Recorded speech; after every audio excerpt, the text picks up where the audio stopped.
I'm going to assemble the Posy box now. Comes flat packed, and we just fold the flaps of the box under each other to form a base. What we normally do to secure this is put some sellotape just where the flaps of the box cross. Then we're going to line the box with our paper. So the cellophane is waterproof and the webbed paper is not. So I need to make sure that I put my coloured cellophane on the outside of the webbed paper to make sure that when we place our floral foam in the centre, that the waterproof paper is against the floral foam. We're going to put our floral foam into the centre of the paper, and we're going to make a star-shaped, a six-sided star with the 4 pieces of paper. What we're then going to do is draw the paper up around the oasis, and then we're going to place that into our box.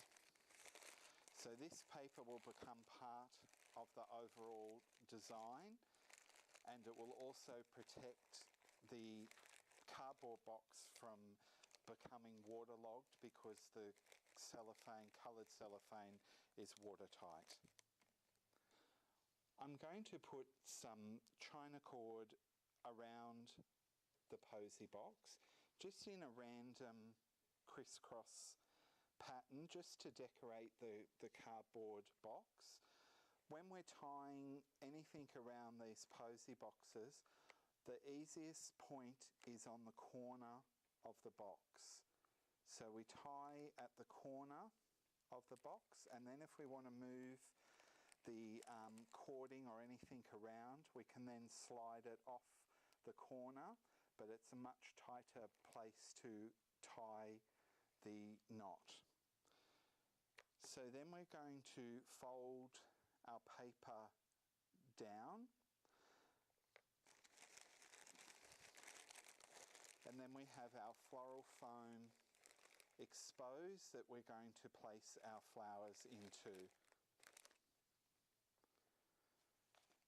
We're going to start with some Rhapis palm leaf that has been cut into an angled peak, and we're going to start at the very edge of the floral foam with our flower placements. So just right around the edge of the floral foam is the first placements that we're going to put of the palm leaf, sitting directly on top of the paper treatment so that it is exactly at the top of the paper. And then we're going to also put some cordyline leaf around here.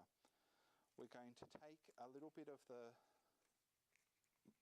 midrib off the leaf and pierce it through itself, and we're going to put one of those leaves in between each of the Rhapis palm leaf to create a base for our Posy box.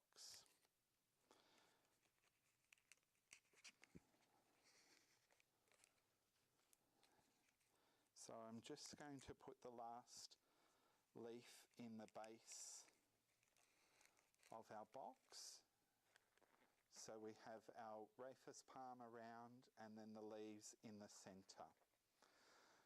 We can then put some of our Vanda orchids into the arrangement, and what we're going to do is most arrangements are approximately 1.5 times the container.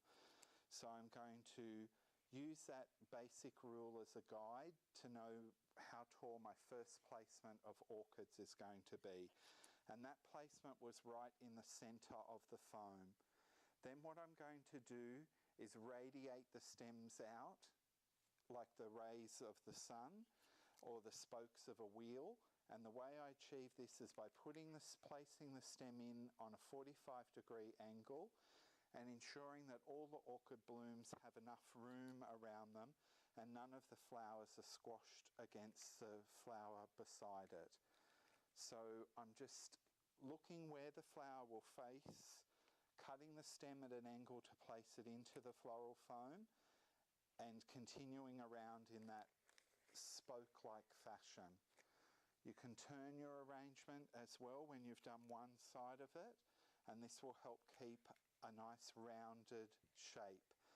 This posy box is to be viewed from all round, so we need to make sure that the flowers are evenly distributed around the whole design.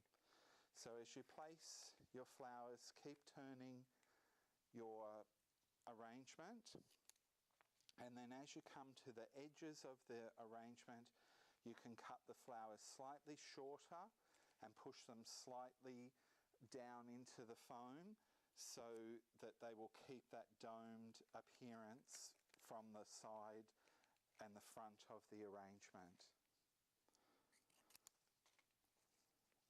So just look for any gaps that you might have where the flowers might be evenly distributed, and move your flowers to fill any of those gaps.